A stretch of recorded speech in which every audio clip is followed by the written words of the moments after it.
Well, good evening, everybody, and welcome back to another exciting episode of Down the Wrestling Rabbit Hole on the Lariat Network, the ever expanding Lariat Network and podcast family. As we every week, it seems like we're adding a new show. I'm, of course, your one half of this tandem that brings you this rabbit hole chaos, whatever you want to call it. I'm Howard Meat Sweats Morgan, and joining me is my tag team partner, the original chick magnet, Mozart Fontaine. Mozart, what's going on, buddy? How are you? How did I get the original? Because there was three of us at the same time. That's Because you were somewhere the that first got one I stuck. met, so you make some of the Oh, original. okay. So I'm your original Right, chick right, magnet, is what you're saying. right. I love it though. I love the And intro. Thank and you, man. joining us tonight is the world renowned Barrett Brown. Barrett, welcome to the show, brother. How are you? Hey, I'm great, guys. Thanks for having me on. Our Welcome, pleasure, man. welcome, Our man. pleasure. So I just want to start off with, I guess, kind of a generic question, and then that's Of where course. the formalities will stop because then you'll see it'll quickly go off the rails after that. We might be talking about music, It's cartoons. already off the We might rails. talk about Landman later on. I don't know, but It was off the rails the second that we counted down. There so you go. give me our fans just a little bit of a background pre, getting into wrestling. When did you start? Falling in love with the sport because obviously every wrestler is a fan first, and then when did that light bulb go off? Like, hey, I want to be a pro wrestler. Yeah, I mean, I grew up around this just because it was always on the TV growing up. My parents were fanatics of my mom specifically loved the Von Erichs. So I always like would hear about it, but until I really paid attention to what was it, WCW back in the day on this little TV we had in the house, I was enamored by the lights and the production, just these characters that were larger than life. And at the time, Goldberg was my guy. Okay. He Hmm. was my guy, and I was like, oh, I want to be him. Like his intensity, his presence, he filled the room. Then he turned heel, and I kind of fell out of love with it because it just upset me to no end. And then Shawn Michaels appealed to me, and then I fell back in love with it. And at that point, I knew it was a fire that wasn't going to die. And so when I turned 15 years old, I found my first wrestling school, just a little local place by where I was living with my parents. This guy had a ring in his backyard. His name was Cody Knight, was his wrestling name. He took me in, I think just as a rib. He was like, "Okay, I'm gonna beat this kid up for an hour, take his parents' money and send him packing." But I loved it. I kept coming back. From him, I found Killer Tim Brooks, and then from Hmm. there, the road became my trainer, and then the rest is history, man. So I've been at this now. I My first match was January of 2010. So actually, the 17th of this month will be my 16-year anniversary of being a professional wrestler. So Wow. Very nice. So I mean, you know about the Von Erichs, I guess down there. And Mozart and I talked about this before. yeah, And there's been, wrestlers, that make an entrance in the arena. There's probably nobody better than when them Von Erich boys came from, especially in the sportatorium, when they came from the yeah, back past that, that little narrow aisleway that was literally just the only thing that separated you from being mobbed to death was a little tiny piece of string. And I don't know how that The magically string. kept people away, but it did. yeah. I mean, the crowd and the noise in Texas, with wrestling is, I mean, they are rabid fans down there, and there's nothing like Texas wrestling, especially when the Von Erichs and and more importantly when the Von Erichs and the Freebirds, are involved. So I'm with you on falling in love with Texas wrestling, man. It was a great time. And man, even to this day, like just this past weekend, I was at AEW, and they always give them a dark match to kick it off, and they use the Von Erichs. It is still to this day the formula. Like they know who to use to get the crowd going, man.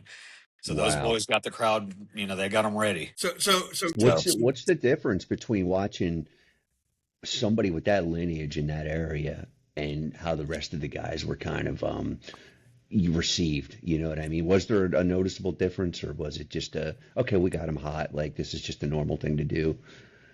I think it was like a hybrid of both because you can really tell when Ross and Marshall are going over their stuff.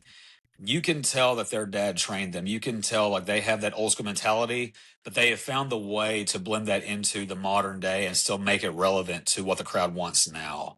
Hmm. And I mean, man, they get them just as rowdy as, you know, they did back in the day. So they figured it out, man. Was it the same as watching Carrie walk through the crowd with the yellow Very rose, or David similar, with man. the yellow rose? I Yeah. send students to that videotape because they'll be inevitably somebody will to be telling me how over somebody is, and I'm like, I got to be honest with you, I didn't even know if the great Hulk Hogan himself, and I don't, and I say that seriously, was in tune with a crowd like Yes. David, Carey, and Kevin were with that Texas crowd. It was sick. Absolutely. I would have loved to have worked them as a heel. I mean, it's a night off. Like, what do you have to do? You know? Yeah. Right. I mean, I know you said you were at the AEW show, um, and so take me through what's going through your mind before you kind of go through that curtain, and I mean the crowd's got to be huge, and you're kind of Yeah. making your way to the ring. What are you thinking about? What's going through your mind, at that point as you're kind of gearing up, to go to the ring? It's always the same, because I've done countless extra talent gigs, whether it was AEW, Ring of Honor, WWE, whatever have you. But one thing stuck in my head all these years. The first time that I did TV was back in, like, man, it was 2012. And this was for a company called TCW that used to run out of Fort Smith, Arkansas. And they just got a national TV deal. And I remember I was going to debut. They had like over 1,200 pre-sold tickets. It was going to be a huge event, and I was a nervous wreck. And my buddy Tim Storm, he was already a mainstay there. And Tim came up to me. He was like, "Listen," he said, "and remember this for the rest of what you do." He said, "You're good at this, and it doesn't matter if there's two people or 20,000." He said, "You do what you do, and what you do well is professional wrestling."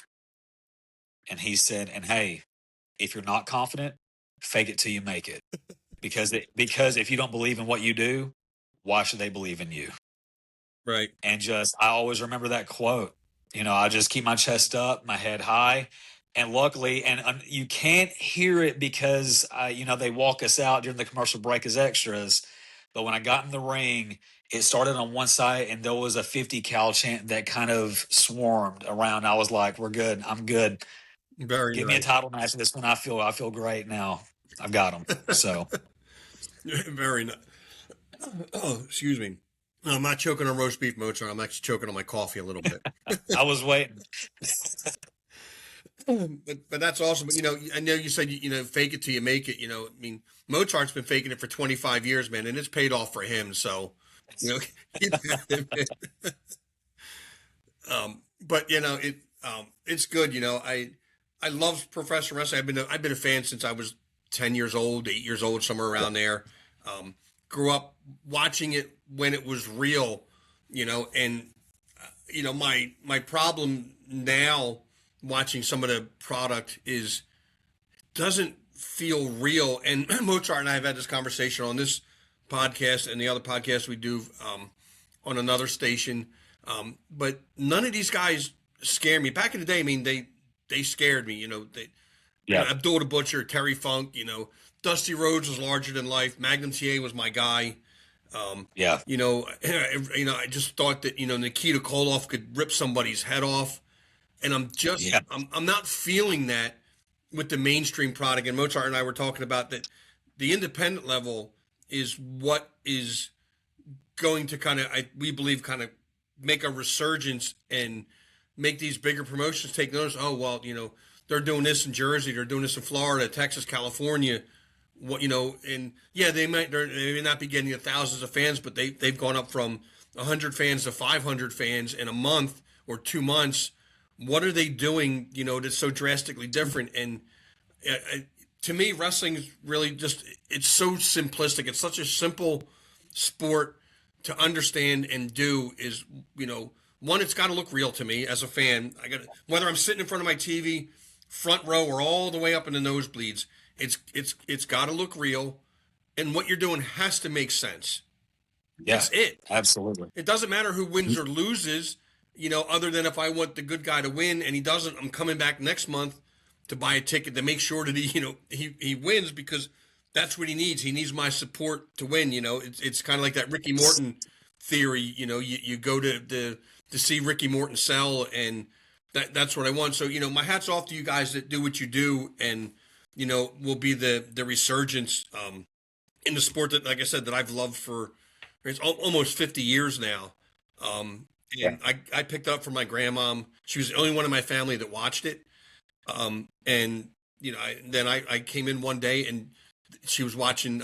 It was when cable was really, really starting to it was in its infancy. And I walked through out of the kitchen into the living room. I was going back to the bedroom where I stayed when I stayed with my grandmom and grandpop. And there was this guy on TV. My grandmom's cheering and cheering, and so I stopped and I'm watching it. And her favorite guy was Ivan Putski. Yeah. And I from that moment, I kind of watched it with her, and I fell in love with it. And you could not tell my grandmom that this wasn't real. Right. That's just the generation that she came from. Um, excuse me.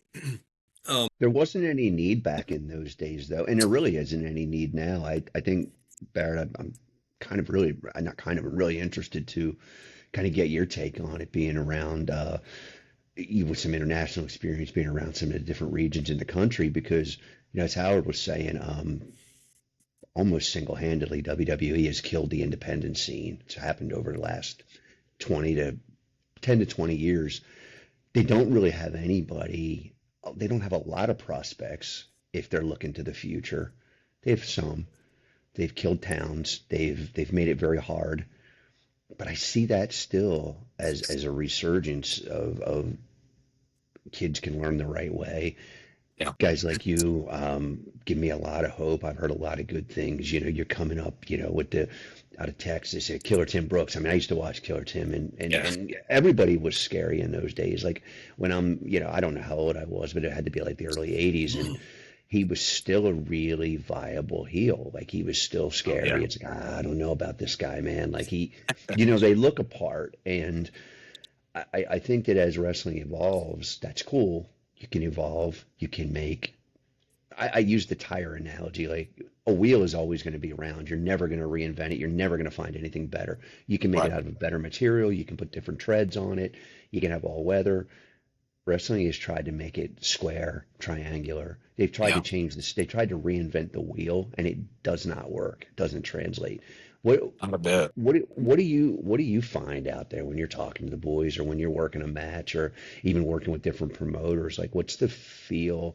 Are they taking a lot of direction from TV wrestling, which obviously we used to back in the day? They kind of drove the product a little bit.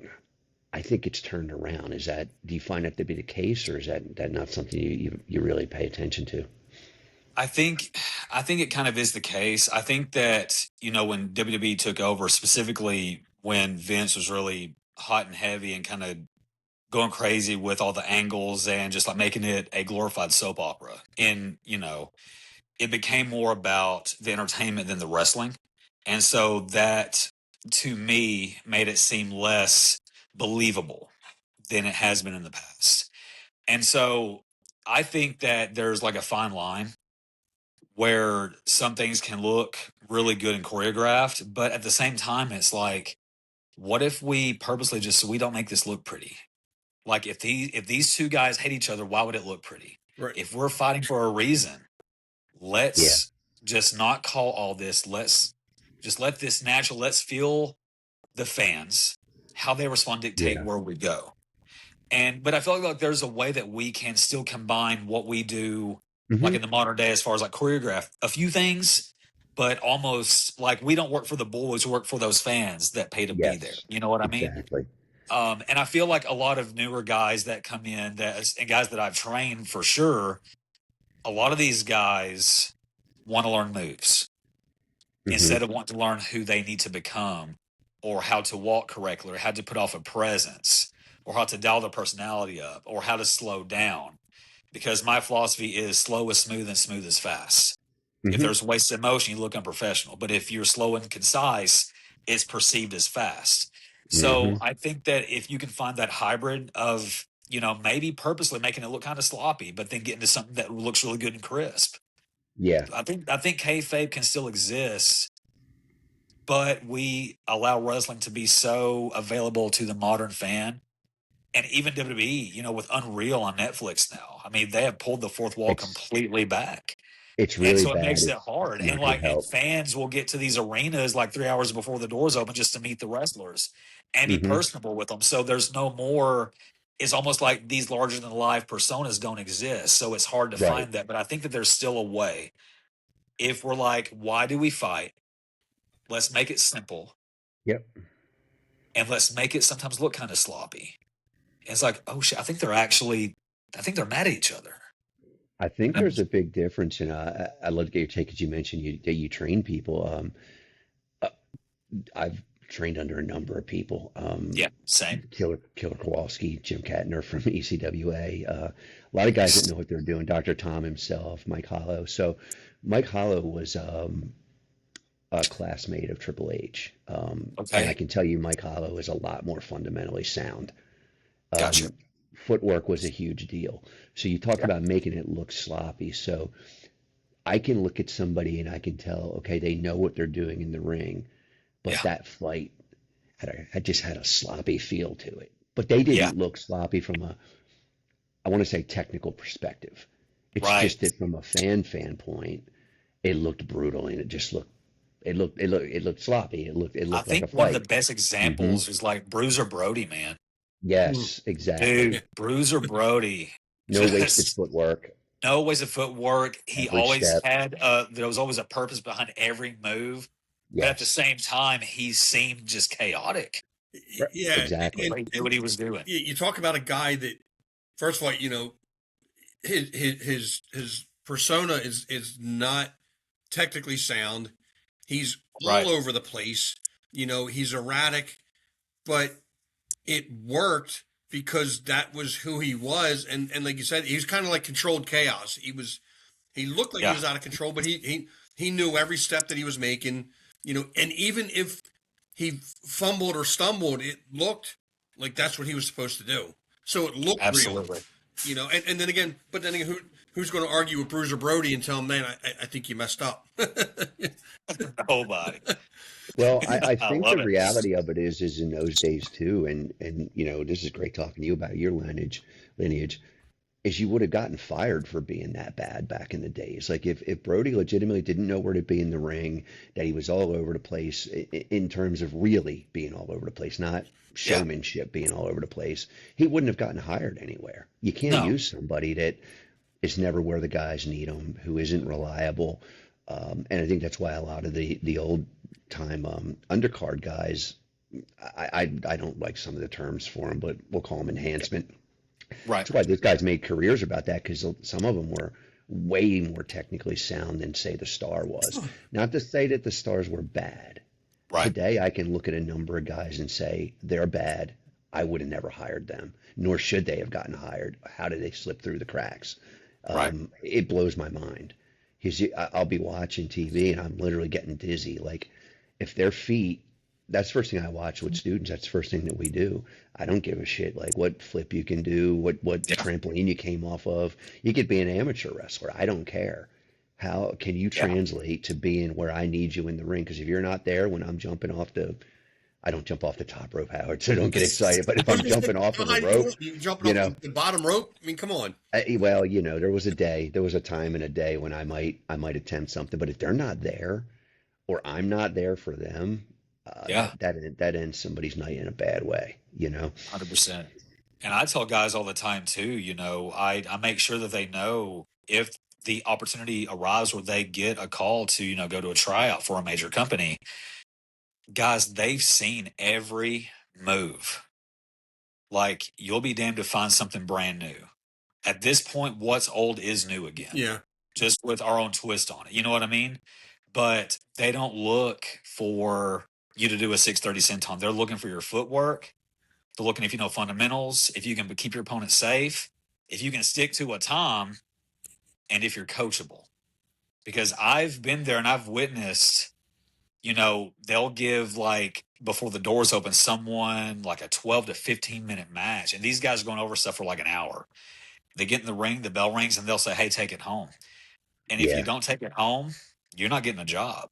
They yeah. won't look at you again because you're not coachable. Right. Hmm. Like, are you willing to put your ego to the side and do what's right for the company, or are you looking to be selfish and do it for yourself? Right. Right.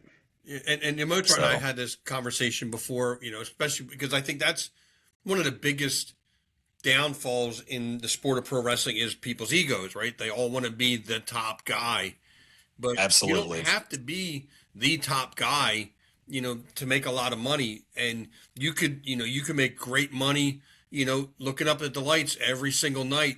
And if me and Mozart Man, are in a program and I'm losing night yeah. after night, but there's asses in every seat, what do I care? What do I care? Like we're packing the house and it makes sense, and the fans are enjoying themselves, and to me that's what it's all about. Oh, for sure. I love you said that because, man, there's a difference between going over and getting over. Yeah, Yeah.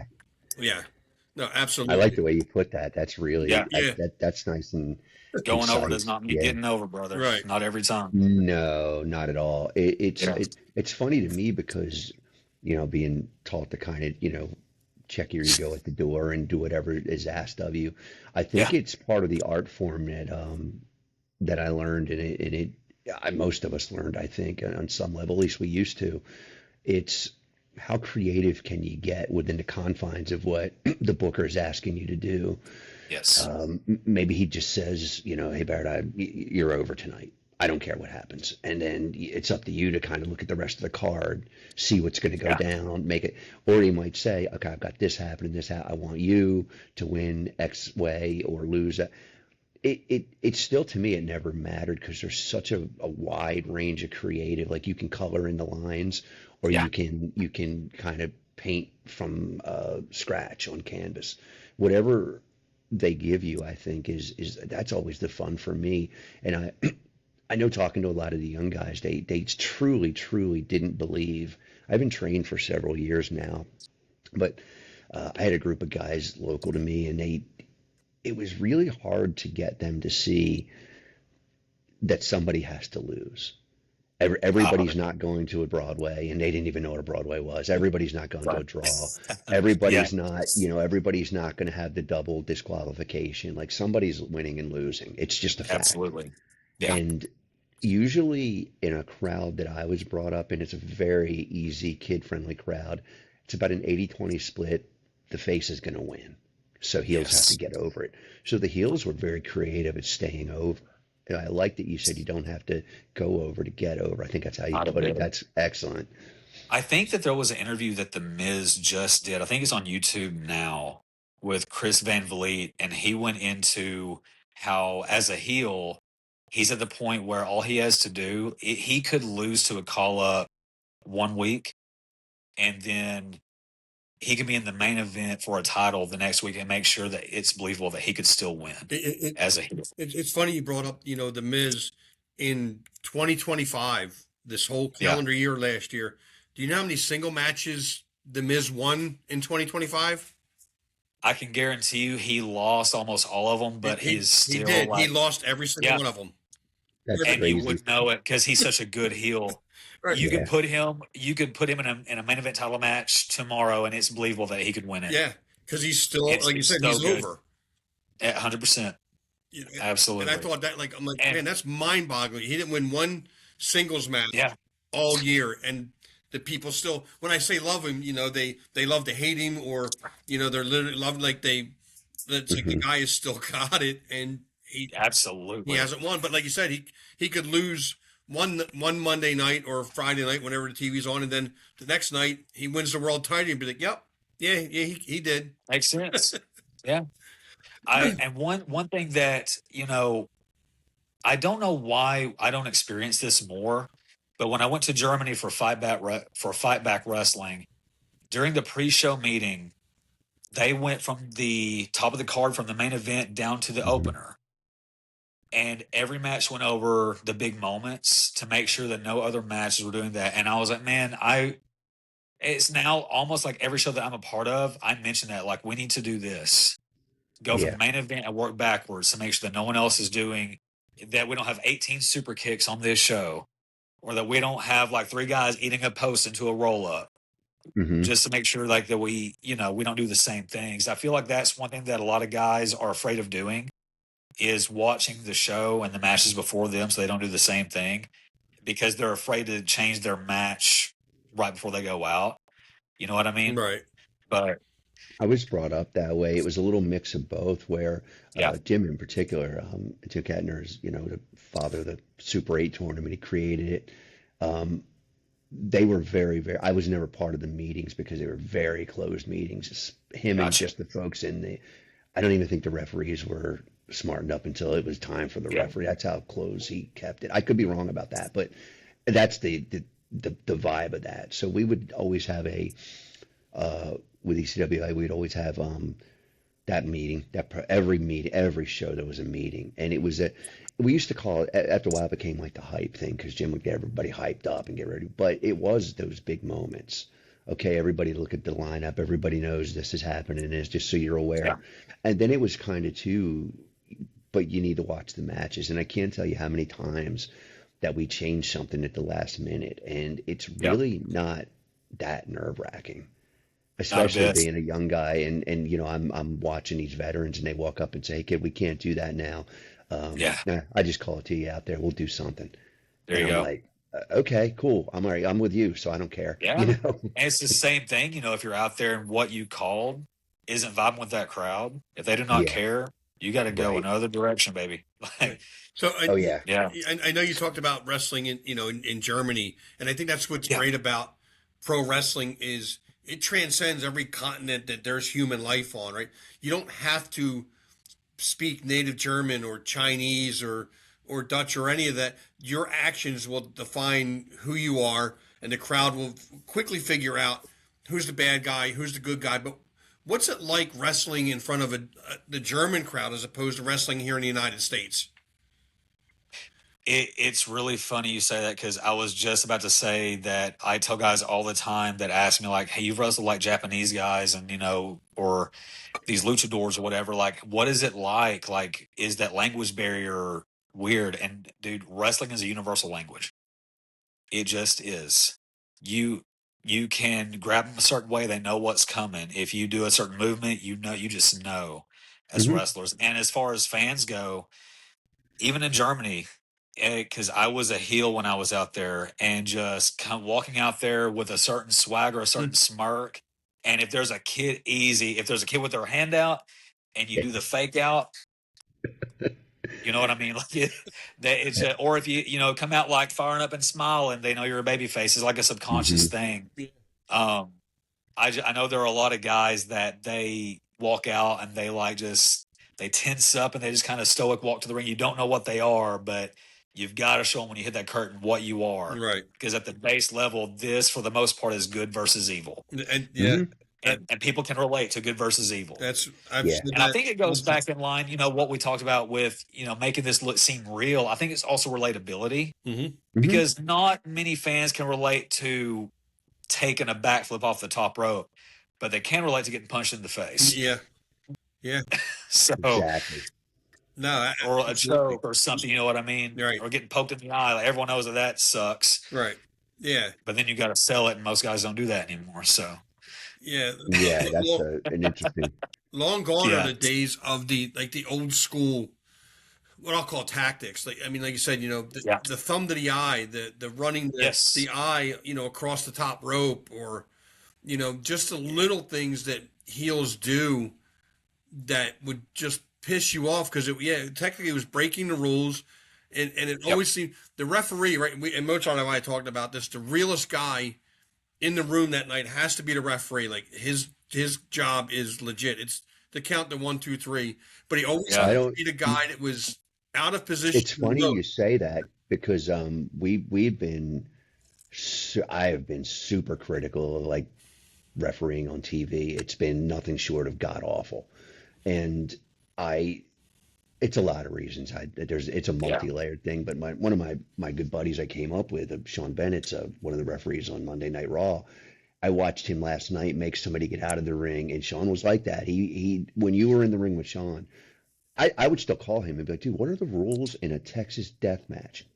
Because he had like everything. He was like an encyclopedia of what yeah, can yeah. we get away with. We had literally had to do that a couple of times. Hey man, I can't. Gotcha. But so anyway, he made he was doing one of the girls' matches. He made him get out of the ring because there was no tag, and Nice. it was an awkward moment because, God forbid, it's everything scripted to the hilt. But he's like, there was no tag. You got to get out. You got to go. Yeah. You got to go now. Because at And that point, it they would were just bury trying to him keep if he did do his job. right. Right. Well, Yeah. they kept trying to do their spot, and he made them get Right. out. And I was like, oh man, I don't know. I'd love to talk to him. Like, hey, did you get the Yeah. get the okay to do that? They're probably screaming at him through the earpiece, but we don't have that luxury. Most of us at an independent show. Right. There's no earpiece. There's no producer. I like it that way. It's live without a net. Let the boys Yeah. do what they do. Let the boys also being the girls. Let them do what they do because Yeah. that's how they learn. And I could even tell there was an awkward moment with like the announcer. They were like, "Oh, well, come on, Sean, let him get." No, dude, there was no tag. It's very, very simple. Like Yeah. it wasn't a. I'm going to air quote it. It wasn't a. To me, it didn't look like a spot that was supposed to where he just legitimately caught it and was like, "Nope." Yeah. The referee is the authority figure. Yeah. How does that? Absolutely.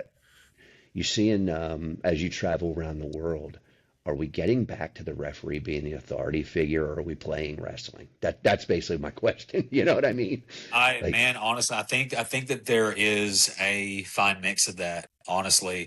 Because good. some places the referees they will make sure that you do not bury them, and other places they just kind of go Yeah. with the flow.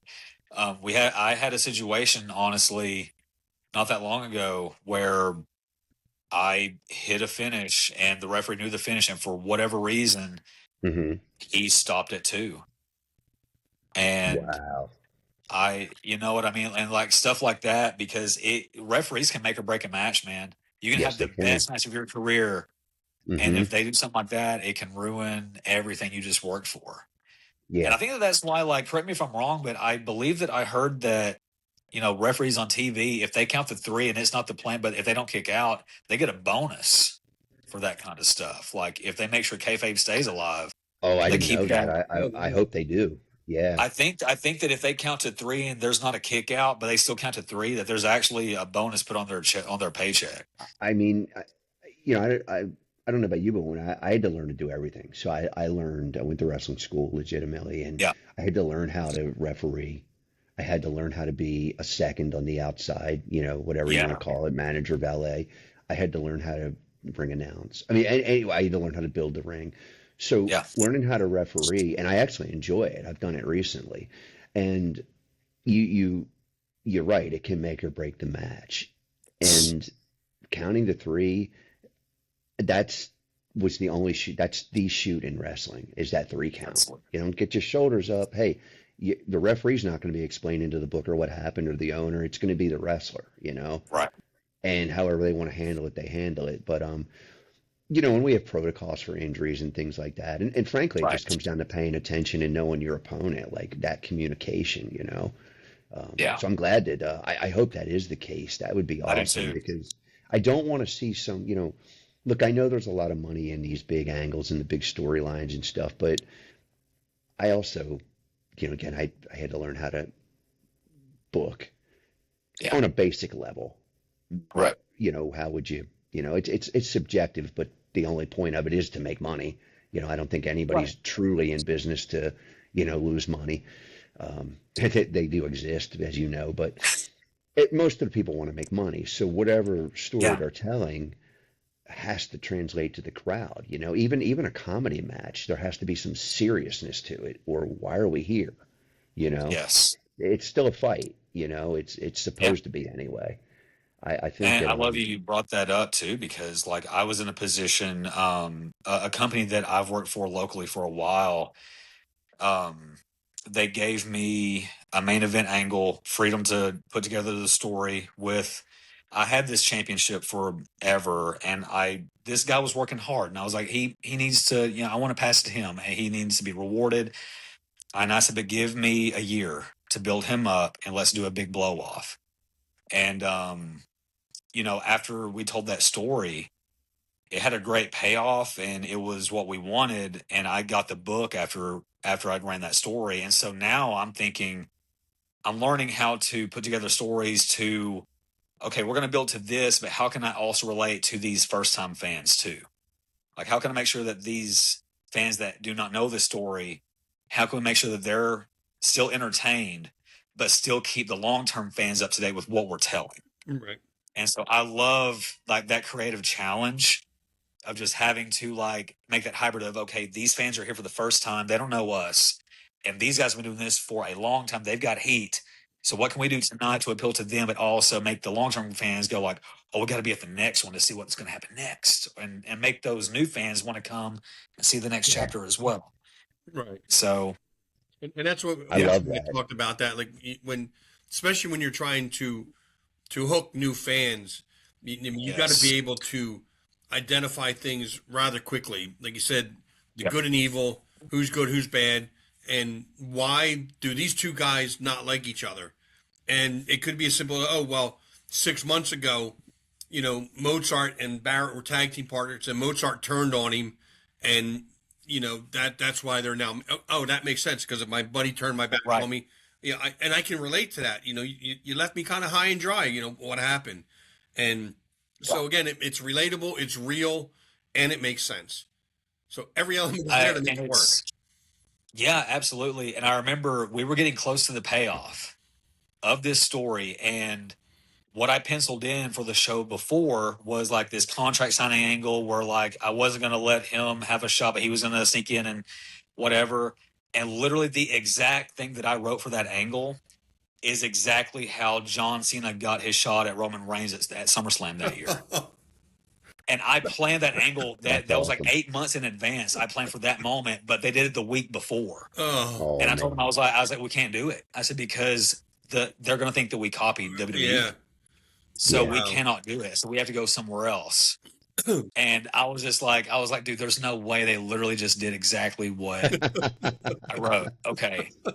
We got to go Yeah. plan B, guys. All right. I've had that happen a few times where it's like, oh Yeah. man, well we can't do that. And not necessarily with the booking, but with Right. moves and Yeah. different you having a little creative freedom kind of running with angles. It's like, well, I guess we're not doing that now. But Yep. honestly, somehow, some way, it's always turned out better for 100%. I was going to for say the angle we did turned yeah. out much better, and it always Hmm. does. And it could even be a spot in a match. Yeah. Maybe something gets messed up. And I tell my guys all Hmm. the time when they do practice matches here, I'll say, listen, if you call something and it goes wrong, as long as you don't let the fans know that you messed up, you didn't. Just go somewhere Exactly. else. Yes, exactly. They don't need to know. That's the interesting thing now too, because it's you jump online and the first thing I see is, oh, this was messed up, that was messed up, this guy, Yeah, and I'm like, honestly though, but do you know that, like, or did it just exactly. look, because like you said, it could just look clunky, it could look sloppy, it could be. Exactly. I mean, I watch stuff over and over again, and I'm like, wow, I'm not really sure if that was Yeah. part of the match, or I don't really care, but just from a training perspective and a learning perspective, I'll watch it Yeah. back and be, oh, I don't know what happened there. Did somebody slip Yeah. off? And it's interesting. Do you have a home promotion right now, or did you when you first broke in, or were you just kind of like, hey, when they trained you, did they just turn you loose and start getting you booked on some of the regional stuff, or how did that work? I had a couple of home promotions, the very small indies around where I live. But and so when starting at 15, I couldn't get a wrestling license yet. So I was doing like these small shows around the DFW area. Yeah. Um, Do you but need I one met in Tim Texas? Storm. I'm Do sorry. you, do you, do you need to be licensed in Texas? I've never wrestled there, No, there's or no commission in there's no Texas. commission. Okay. Um, no commission in Texas. But when I turned 18, as Hmm. soon as I did, I started getting, calls to go out of state, get Okay. licenses. So there were, three or four companies that I worked, every month or so while I was still a young teenager. But when I Hmm. turned 18, man, I was like, all right, training wheels are off. Let's get on the road. Let's go. Let's travel. Let's experience this. Yeah. Like I want to get out of here. Like Killer Tim Brooks was, he was doing great. He was, Yeah. just coaching me the very smallest fundamentals that meant so much. How to Yeah. take my time, how to build stories, how to build my persona, how to relate to people. I remember he, we ran a show for him in a high school Hmm. in their gym, and he had the baby faces and the heels in two separate locker rooms. We couldn't talk, and so my Yeah. opponent was freaking out, man. And the ref was like, "Hey," he's like, "Chris is freaking out." I said, "Tell him just to listen to me. Tell him I got him. Just don't freak out." Oh, that's And so cool. Yeah. yeah, Yeah. but he was Was he old school. trying to Like he would, run spots with the refs? Was he sending of the ref course, back and the forth to ref you? was tired running back and forth. I was like, "Hey, just tell him to listen to me. We're good." That always made me nervous. There was a venue in Pennsylvania that I ran for a while, the Hamburg Fieldhouse, actually. WWF used to Okay. do a lot of TV there, and Yep. that's the reason the promoter was running it. He was a huge fan, but he was a great dude. And the referee, you could tell the referee would be, I'm like, I'm not sure I trust this guy now. His head's spinning, you know. Let's just tell him Yeah. we'll just meet, we'll call it in the ring, you know. I mean, it's crazy. Your training and such. Who do you kind of mold yourself after? Who do you kind of? And I hate using the word because it seems kind of negative, but like, who do you steal personas from, or moves from, or base your persona off of? I think there's a very big hybrid for me because I never want people to say like, "Oh, he reminds me of this guy." Right. I've gotten the Shawn Michaels relation, and I'm totally fine with that because Shawn Michaels is one of the greatest to ever do this, and he was a big inspiration. But the way that I always describe my style is I am at the base level. The foundation was laid by Killer Tim Brooks and TV style based on him. But the foundation on top of that was built by Katsuri Shibata with the LA Dojo at New Japan. Now, Steve Anthony, who used to be the head trainer at Harley Race's school, Mm-hmm. he took me on the road for a while, and he's also one of my mentors. And he did stuff for New Japan as well, and he kind of showed me little bits of what they would do there. And Steve, in my opinion, is one of the best in the world. He should have gotten signed a long time ago, but he was before the time that they signed indie guys. He had a tryout, and he knew too much. And he didn't get a contract because of that. But when I went to the LA dojo and trained with Shibata, I was like, this is it. I was like, this is the style I've always wanted to learn.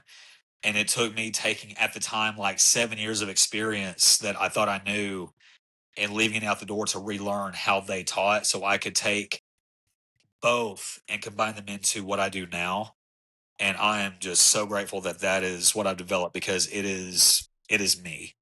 It is me on a personal and a professional level Right. at this point. Yeah, I mean, it's funny you brought up Harley Race because Mozart and I have had the honor and privilege of interviewing Justin Race, Harley's son, twice, Okay. and we're getting ready to interview him again. First of all, there's no tougher guy in the sport of pro wrestling than Harley Race, hands down. I'll debate that all day with anybody. But Well, I don't know because you drove through red lights while you were choking. So. right, so I know. Hey, you're up there, bro. So, You're in the running. right, but there's there's the Harley Race, the wrestler that everybody knows. But man, we found out so much about Harley the dad and just his time with Justin and some of the you think Harley was crazy, on TV. Justin tells a story about how they went dynamite fishing on a lake, like dropping, M80s into the lake to go fishing. Like It's awesome. that's the kind of stuff that I don't think anybody gets into wrestling. I don't think there's something probably psychologically a little bit wrong with anybody who wants to take the kind of punishment that we've got to take over Dude, I say an this extended all the period of time. I Yeah. say it all the time, and you are speaking my language, man. And so Steve actually took me to a 5-day camp at Harley School, and there were, I believe, we had 2 days with New Japan, a day with TNA, and then 2 days with WWE. So they had scouts from all three that showed up to this camp, Mhm. and then they picked me and a few other guys to do their show that weekend.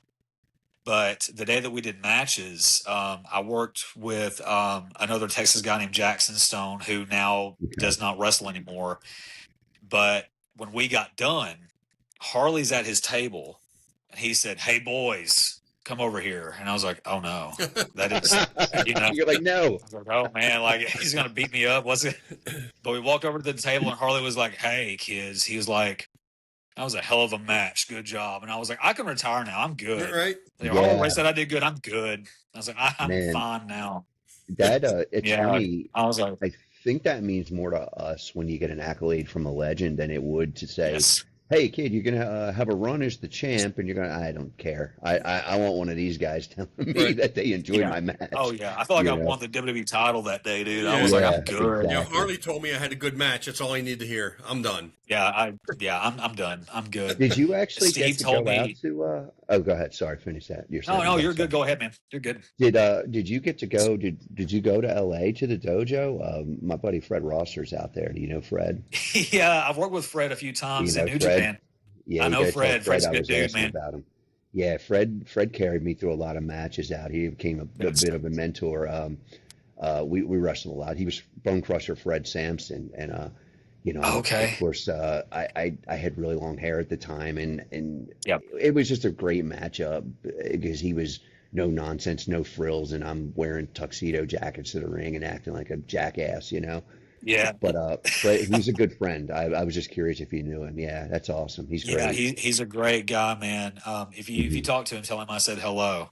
I have not So seen him, so you would probably see him before me. I think he's living gotcha. out in Cali now. I don't know if he I comes think so. home too often.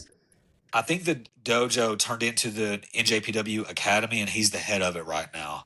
Yeah, So he's and for what he I'm trained a seeing, he's doing lot good of stuff out guys. there. So He yeah, he came out of Kevin Knight's school in Jersey, and he ended up doing a lot of the training to for a lot of the guys that gotcha. were my peers and I wrestled with, and they were another part of the my fundamentals were if you're watching Fred move through the ring and you're watching his footwork and you're watching his positioning, and yeah, we would used to do an exercise.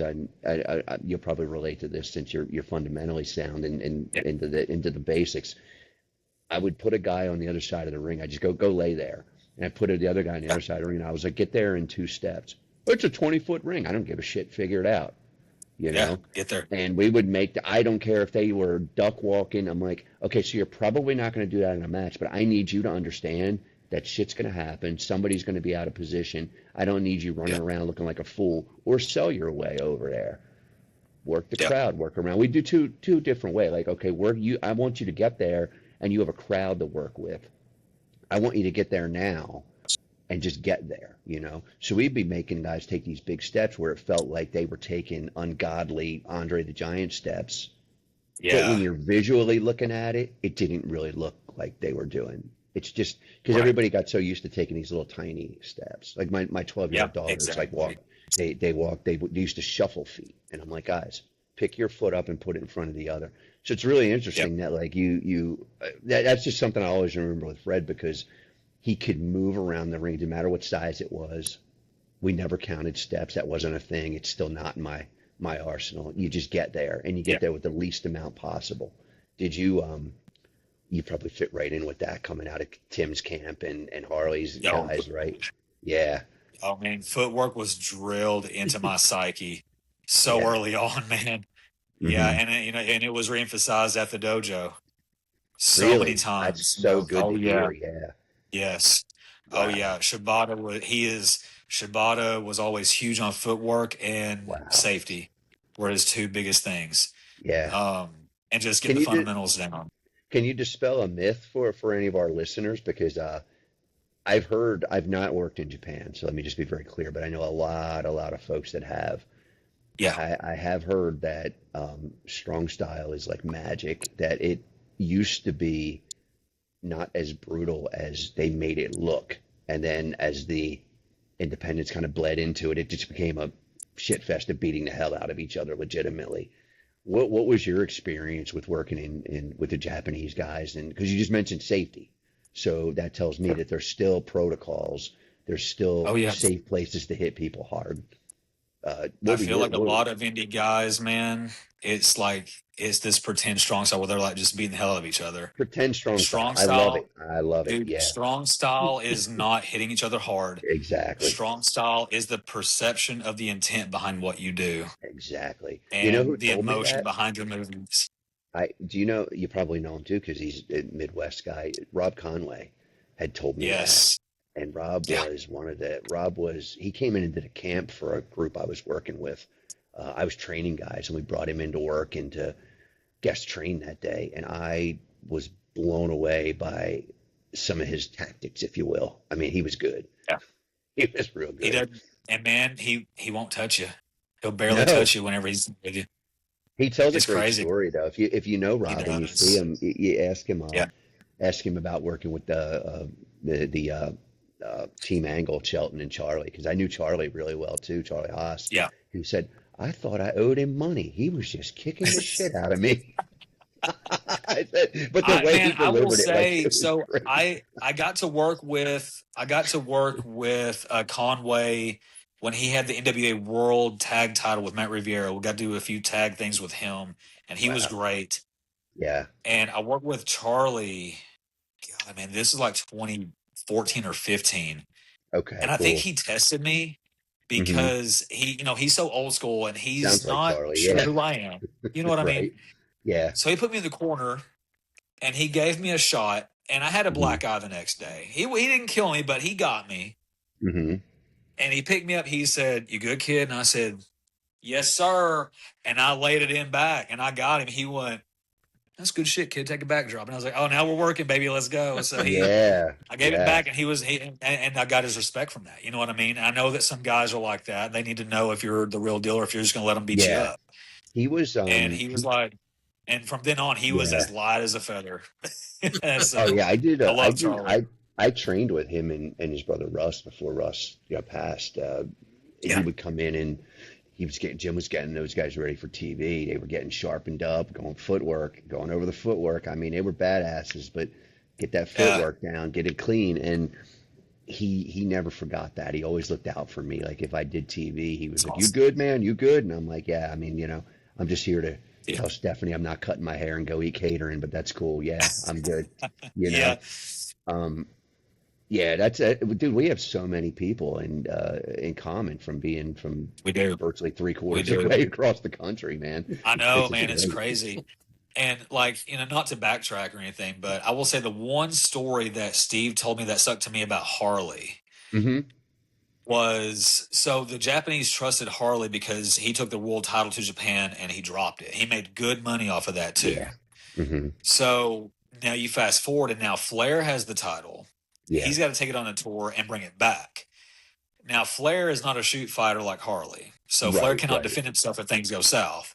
So, from what I was told, apparently they did not tell Flair that they were sending Harley as well. So, when Flair gets on the plane to go to this tour, he sees Harley.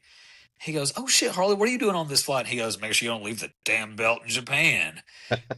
And so Harley was there just to be his bodyguard in case things went south. I was like, I "Well, they believe sent the it. right Yeah. guy." Yeah, they did. He was just so, yeah.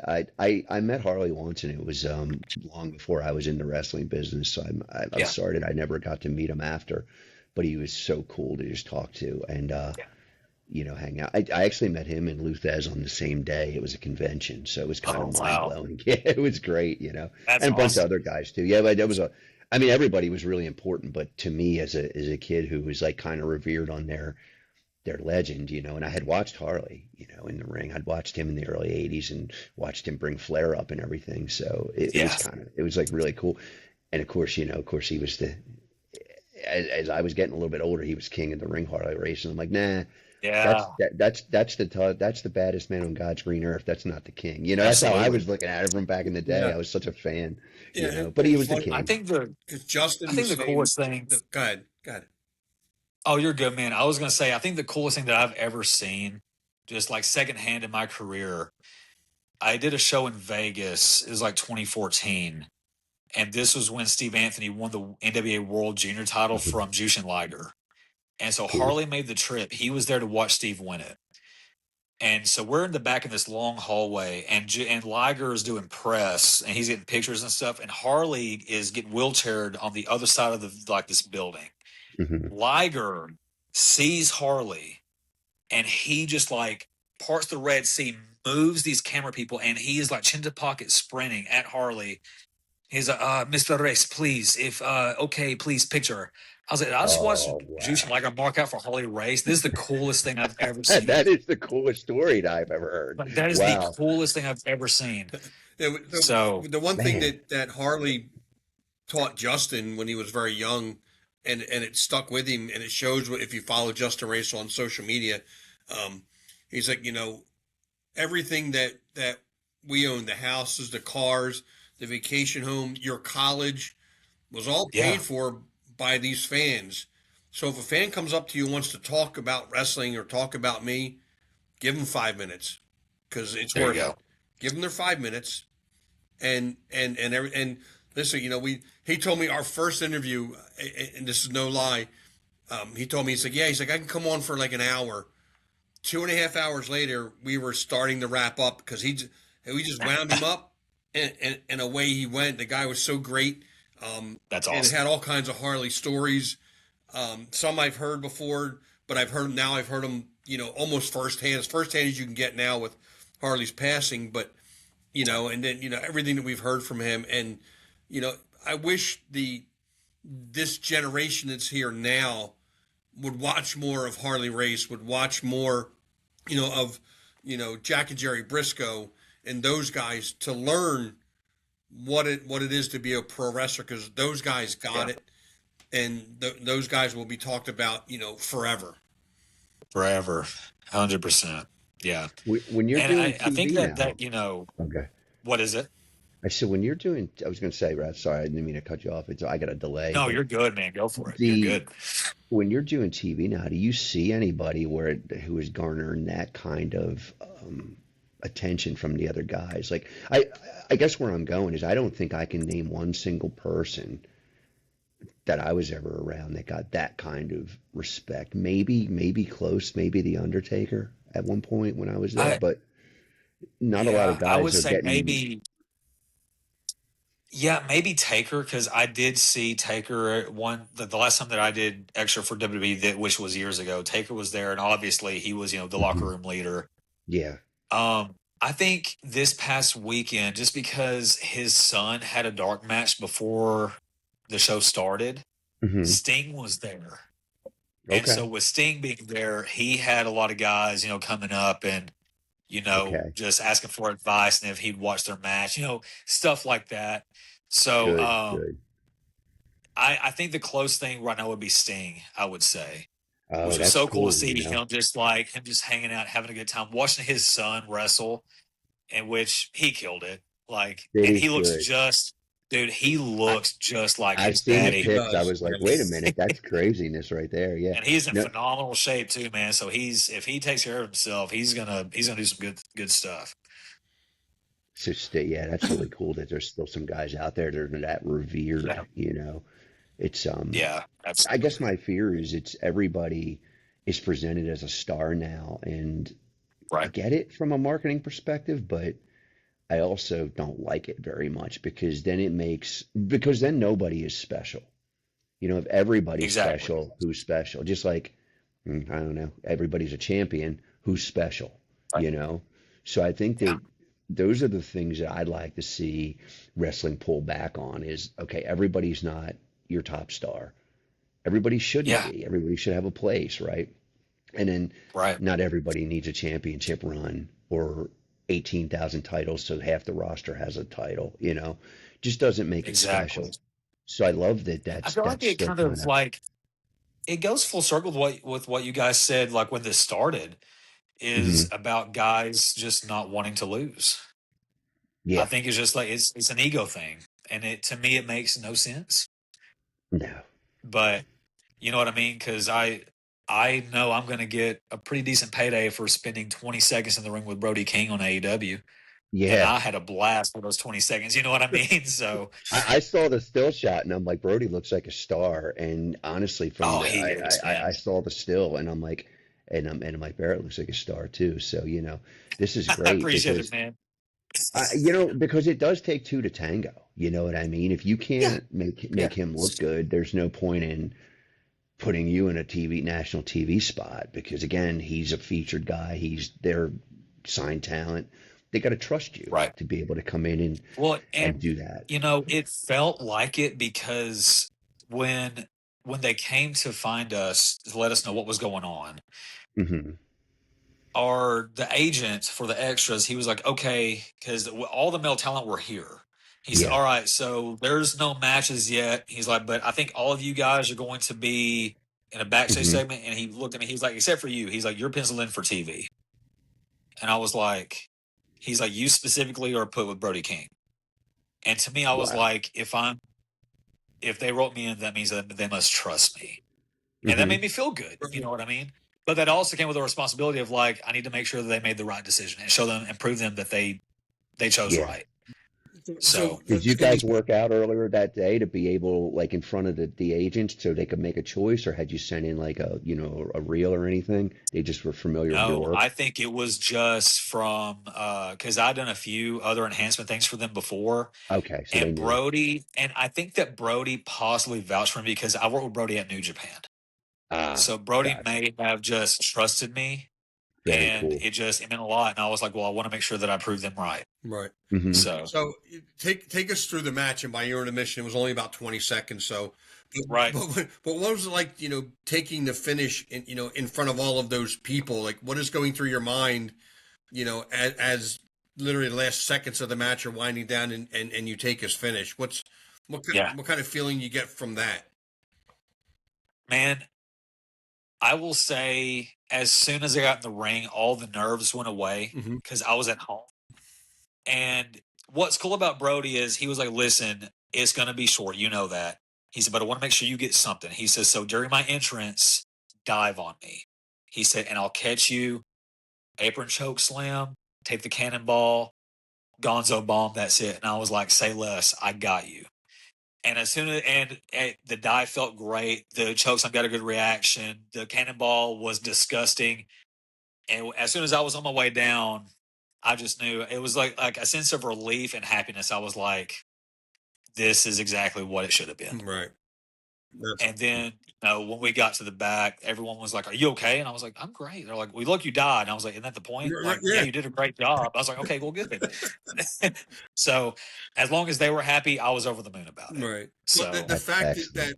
that people in the business were asking you if you were okay had to be like it looked, because if they weren't, I'm like, oh, it probably looked shitty. Then it probably didn't look like it hurt. But if they're, yo, man, you okay? Yeah, I'm You going know to what what? we talked about, it must have looked believable. believable. You know Right. what I Yeah. mean? You know So, what? You know what would go through my mind, and I hate to say it, is, wow, is everybody's work that shitty that you got to ask me if I'm okay? That's what you're supposed to do.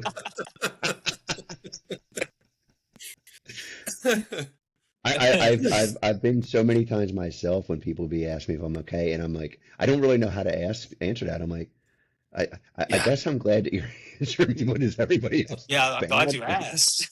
Yeah, I'm glad you Means I'm asked, doing my but job, I guess. yeah, no, I'm just kidding, but that's and then you're like, okay, so how quick can I get dressed, and where's the food? That's exactly what I did, bro. I was like, I'm done. I was like, I'm good because I want catering right now. It looks so good. Exactly. Oh man. Man, and like it's always been an omen for me Hmm. where, you get there at a certain time, like early in the day, and then you don't hear anything until like 4 or 5. And so the last time that I did a dynamite, it was like 5 p.m. and heard nothing. And I was like, okay, I'm hungry.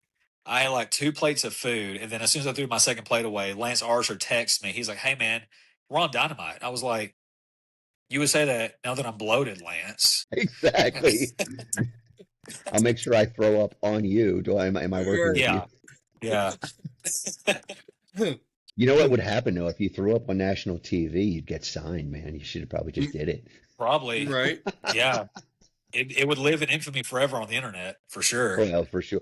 Well, I mean, it would be on one of those But yeah, Botchamania things, like Barrett Brown threw absolutely. up And all like you over. said, I would probably get signed from it. That'd have You even probably been my would. my gimmick. That would Yeah. be. Oh my God, that would be tremendous. Yeah, I know. Then you'd have to do it on cue. Vince would be like, "Oh, okay, we'll allow it." Exactly.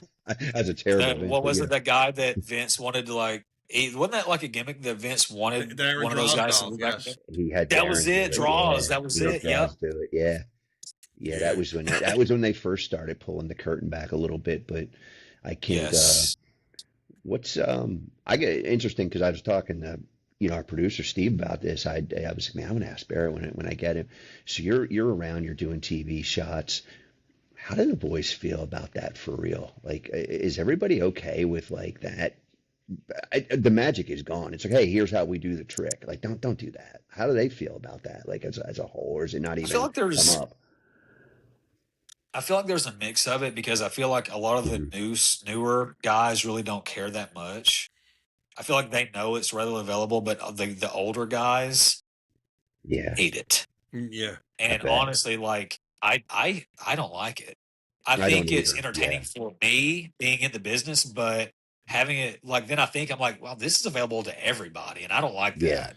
Yeah. I shared this It with makes it Mozart. hard to do But our job because if you can't, I guess then it is a good testament to somebody's asking you if you're okay. Because if you Yeah, you can't really do your job and effectively get a crowd into it if they're told everything's scripted.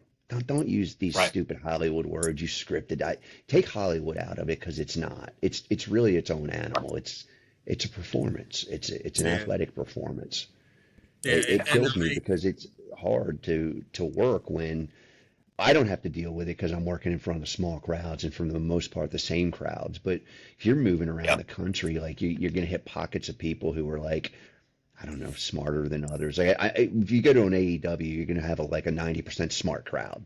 So they're Right. wise to Right. everything and they know what's going on. And I don't see how you could possibly have fun as a fan if you know how the magic's done, you know? yeah, Yeah. I don't.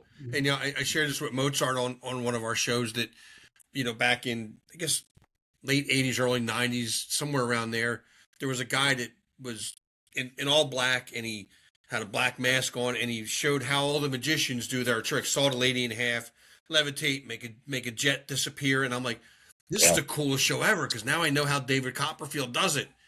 Well, then a few months later, he did one on pro wrestling. I'm like, whoa, wait a minute, hold on, time out, time out. Yeah. What are you Yeah. doing? And I don't want to know, any of the finishes. Even when I go to the shows Mozart's on, like I don't want to know. I want to enjoy it as a fan, Yep. and just be that 10 and 12-year-old kid again and be like, this is cool. This is what I wanted to see, and I don't overanalyze it. I don't. I mean, I've been to shows where guys literally have sat next to me and overanalyzed it, and I'm like, bro, I'm just You trying to love enjoy that, wrestling. don't you? I'm just trying to, and people say, oh, you still watch wrestling, blah blah blah, and you believe that. Well, yeah, no more than you believe that Tom Cruise can fly a fighter jet. I mean, it's the I was literally going to same bring up thing. like the whole like Marvel Cinematic Yeah, Universe Mhm. comparison. Like, it's the you same know, thing. yeah, Just yeah, suspend your disbelief for 2 hours, enjoy what's exactly. happening, and we'll all be good. I don't care that they know what's going on. I don't know what's going on, so it's new to me. So Yeah. let You me never know enjoy what's it. going on, you know? Well, this is true. This most of my life I don't know what's going on, so everything is a surprise to me, which makes life interesting. So, Great. so we're I love it. good. Oh What's some of gosh. well, when you were coming up and in training, what were some of the cool things that like you picked up from Killer Tim? Some nuances that folks might not think because I don't think a lot of people still know exactly what they know what they see on TV, like God knows the Right. WWE's shown enough training, but I don't think they really get into the cool stuff, like the nuances, the psychology. What's something that you picked up that someone might not really think about that's pretty cool, stood out in your mind? I think with Killer, it was like he really was the one that instilled to me about how to take my time in the ring.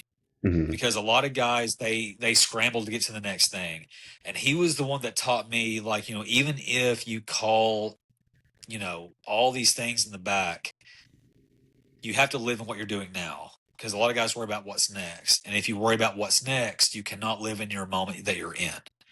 And Hmm. for me, and he was one where if you tell your story cohesively, wherever you're at, what's next should be natural to you. Hmm. And it should just tell a cohesive, easy story. And just, he taught me how to live in the moment. And I think, he taught me this. And then it was Kevin Kelly at one point told me this. And it was another like light bulb in the same room, if Hmm. you will, where he talked about commentary and how, you can do like we live in the digital age where just like this viral move can go crazy online and get you a look Hmm. by all these people. He says, so if you do this like triple moonsault and nail it, like, yeah, that we'll talk about that. He said, you can do something insane. We talk about that move. He said, but then if you do the move and then you take your time after that, he said, now we can talk about you and your story, not just the move. Now we can talk about you. And it's just like if you run like a really cool high spot where both guys take something, they go down, you'll never hear the "this is awesome, holy shit, fight forever." Those chants don't happen in motion. They happen on the payoff and when you take the time to stay down. Right. You let them have that time to register and come up. Yeah. Oh, If you don't give them that time, then that their brain can't keep track of like 8 things at once. But if you give them that payoff after something really cool, then you stay down. They show their appreciation because you give them the time to. You know what I mean? And Killer really was the catalyst of how to take my time on all that. So as we wind this down, because we got to try to stick to our 90-minute form. That's really the only rule we have here, Barrett. Is we got to try to stick. I hijacked this thing, Barrett. Keep on going. Howard, go have a fight of roast beef. Love it. We're chatting. We got stuff to talk about. If we and again, it's one of my standard questions, one of the few standard questions that I have. And obviously, you've wrestled all over the world. You've wrestled, a lot of different talent. But if you could pick your dream opponent, any era, at any time in their prime, who would it be, and why is it Bobby Eaton? Oh man. It would be simultaneously the easiest match of all time, but also the most interesting and one that I could just talk about forever with Bobby Eaton. I feel like it's the same thing with with Morton, the ultimate baby face. He would have the night off with Ricky Morton. Right. If I had to pick like my current ultimate dream match though, it would be with Shibata now that he's back, now that he's actually wrestling again. Just because of how much he helped me in my career. The top 2 were him and Suzuki, and I got to knock Suzuki off that list. And now it's just Shibata. Wow. Okay. And I was hoping for him. I was going to try to politic a little bit, be like, hey, Shibata-san, if you need someone tonight at AEW, exactly. I'm here. Just kick my chest at my back, bro. I got you. You know what I mean? You're like, hey, bro, people ask me if I'm okay. I got you. Right. That's are you bringing a classic are you bringing that classic like old school Texas like Stan Hansen, Terry Gordy, the big guys going to Japan back in the day? Are you bringing that feel like where there's that American style and Japanese style distinctness, or are you kind of more of a hybrid of what New Japan is now? I feel like I'm a good hybrid, honestly. I don't really lean one way or the other, but I feel like I'm a hybrid of it, to be honest with you. Because like I said, I never wanted to seem like I was a knockoff version of anyone else. Right. So if I could develop my own style, then it would just be uniquely me. So yeah, I don't think I really resemble any specific person, but I like to just mesh everything to one melting pot, honestly. I will say, this question was actually asked to Tanahashi at Harley's camp, his dream opponent in era of all time. Okay. If you had to guess who would it have been for Tanahashi, who would his dream opponent have been? Hold on, let me guess. If you guys had to give me guess. a second on this. I'm going to be wrong. I'm probably going to say, give me a hint. Is it from his era? No, it's from before. It's from before. Is it Carl Rodriguez? Good guess. His dream opponent is Andre the Giant. Oh no, I probably I could see that too. Wow. He's just like David Goliath story, easy Andre. I was like, dude, that's such a good answer. Wow. Because even for me, I think about that and I'm like, some of my best matches have been with bigger guys. Yeah. Just because of the story. Right. Yeah. Wow. So where can people reach out to you on social media, like your platforms, and where are you going to be next? Where are you going to be wrestling next? So I have a show actually this Thursday in Fort Worth, Texas called Dragon Slayer Pro at the Ridgely Theater. That'll be fun. You can catch me on what was Twitter, now X, at TCO_Barrett B. On Instagram, Barrett Brown TC1. I'm on Facebook a lot. Uh, yeah, that's where you can find me. I've got a YouTube channel. Got a lot of my matches with Suzuki, Jonathan Gresham, a lot of guys you've probably seen. I've Oh, got cool. matches on there on YouTube, so go look me up. Hopefully you enjoy it, and if you do, hit subscribe. I would enjoy a new subscriber or two, so Yeah, that'd I'm be gonna fun. go. I'm gonna go look at the matches, and I'll send you a message. I'll connect with you on Facebook and send you a message. Like, were you okay when you took that? How'd that feel? When you... No, I'm just kidding with you. I I love love that. it. I think that's a great compliment. I'm being serious. It's just a weird thing, like for me, because I've been there too, and I'm like, wow, do I look like I'm not? It's really cool. Right. No, I I love it. appreciate it, man. And No, That's good. I love your look. You look like a professional wrestler. I mean, you handle thank you. yourself professionally. Like, man, this has been a look. I got all night, but Howard's got to get up in the morning. He's got meat sweats over his roast beef. Steve's wife's probably punching him in the face, Right. Yeah. But no, seriously, I I think gotta that. get up when it's still dark out. So that's kind of Oh, depressing. Jesus Christ! I'll text you when I'm still awake in the morning and be like, "Are you up, meaty?" But no, I think that you are really a an excellent representation of what professional wrestling should be. You speak well, you're personable, you're easy to talk with. Like I feel like fans, it would be a treat for like somebody to buy a ticket, come out and see you. That would be awesome. And, I'm I pulling really for you, appreciate man. that. Like That means Steve a told lot. me I and would like you, but I don't trust Steve. So no, I'm only kidding. yeah, nobody Right. does. And I tell you what, from the hosting side, 'cause people think, oh, it's easy, and it's really not. Because I mean, if it was just me and Mozart, you see what I got to talk to for 2 hours, Barrett. It's like it'd just be us two I knuckleheads know. here. But you've He made my loves night me. so easy. Like you said, it was kind of like if you were wrestling Ricky Morton or Bobby Eaton or Ricky Steamboat. It was a night off for me, and Well, thank you. it was so nice, and I appreciate it, man. And I don't care what Steve says, man. You're welcome back anytime. Would No, love. I appreciate it, man. No, you guys are easy to talk to. This was a great conversation. At an hour and 17 minutes have flown by like that, man. So Yeah, this was awesome. Listen, I if loved if it. there's anything that we can do to get you any exposure, like get you more people, because I mean, look, you're more well traveled than I am. So, but if there's anything I can do, we have a lot of mutual friends. Kevin Kelly, one of the guys. I'd love to be able to like get a spotlight on you because I think it's guys like you that are gonna. I'll just say it, wrestling on the national level is pretty dead. It's going to be guys like you that Yeah. resurrect it, and guys who still really care about the art of it. I think is where we have to look at now. So this is awesome to be able to chat with you. That maybe means a lot, maybe man. maybe he's the hero I've been holding out for, Mozart. Oh, I, Jesus. Yeah, we're gonna get you a Bonnie Tyler song. That's gonna be your theme song when you come onto the show. Yeah, but You know. I think there we you've go. captured it. I think and Mozart talked about this a couple weeks ago about the essence of pro wrestling, and I think you've captured kind of We both. didn't talk about it, In your Howard. I went on a persona. rant for 2 hours about it. Yes, you went on a rant. Yes, for 2 hours on the essence of pro wrestling. But I think you encapsulate all of that in your persona. In your presentation, the way you walk, the way you talk.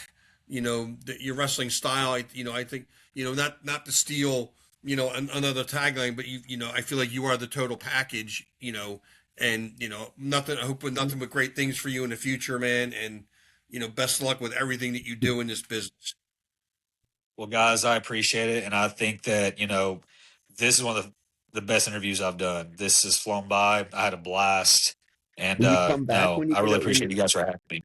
What, do you have anything landmark coming up? Because what would be cool is if you can come back and update us on like, whatever you're doing. Like if you got a big TV spot or if something good or big's happened, it doesn't have, again, we'll work with Steve. We'll get you back on because I feel like this Right. has gone by way too fast and we didn't even scratch the It has. surface.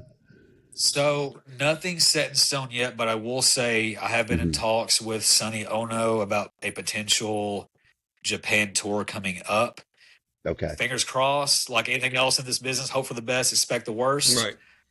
I can't There you go. guarantee the best news when I get on Right. here again, but if nothing else, hopefully something like that. But hey, if not, then maybe I'll have something else to talk about. So Cool, man. Absolutely. Hey, Love to have you back. we're always here absolutely, overanalyzing modern professional wrestling and looking for there that we go, throwback to and the I'm all old for it, days. man. Yeah, very But cool. I think Thank you, what brother. he did for us tonight, Mozart, was he gave us some validation from a younger Yeah. generation that I mean it's so there's still hope, man. There's hope that we can resurrect this Well, thing, and there's guys out there like Barrett that can get it done. but there are just honestly fundamentally wrong things going on today. There's no way around Right. it. Like, so I Absolutely, think that having your absolutely. viewpoint, if you could get out there and you're touring Japan, you just had your I don't know how long ago, but you had a run in Germany. Again, to Howard's Yep. point, you're validating what we're seeing. We're not just dinosaurs who are like wanting a bygone era. And I think that's important for, our listeners and even for young wrestlers that might be listening to us. Like, if you've got a mentor, hey, grab onto the mentor. You know, what I mean, vet them, make sure that they know what they're doing, what Yeah. are their qualifications, who trained them, whatever. But the guys that you've worked with and been around, that's the top echelon of wrestling. So you're going to get the best viewpoint from just about any of the guys that you mentioned. Yeah. Yeah, No, and absolutely. it means a lot, man. And just, I love this conversation. Yeah, I loved just all the stories, the viewpoints, and just the mutual understanding of like, let's get wrestling back to wrestling, man. yeah, Absolutely. And definitely, man. just I really as we appreciate it. I think I fired got, Howard. I think you're my co-host now. I'm just kidding. but Barrett, as we sign off, I'm going to ask you not Yep. to sign off just yet, because everything's Okay. got to upload. But we'll be off the air. Okay. But again, thank you for everything. It's been great. Everybody, out there listening, when this does download later on this week, press the like button, subscribe, comment. Tell us how right we are, how much you love Barrett Brown, how much you hate us. We think you're wrong. You're just two grumpy old men. I don't care what you comment. Just comment, share it, whatever you got to do to get this show out there. I just sent I might work as a the heel in Ouija the ring, people. Howard, but I am the baby face of this show. Trust me, they love me. He is our superstar. And guys, as we say goodnight, I think I got our new closing tagline, Mozart, that I've been Hit it. kind of kicking around in my head. And Oh as we boy. say goodnight, it's keep your shoulders off the mat and your eyes on the rabbit hole. Oh, there you go. We're always starting some type of trouble. I don't know about keep Right. my So shoulders off the mat because I have tons of pictures. Nobody has a flat shoulders of the mat than I do. I'm the king of that, you know. So but everybody, good night. Barrett, thank you, man. Appreciate it. And we will talk again next week.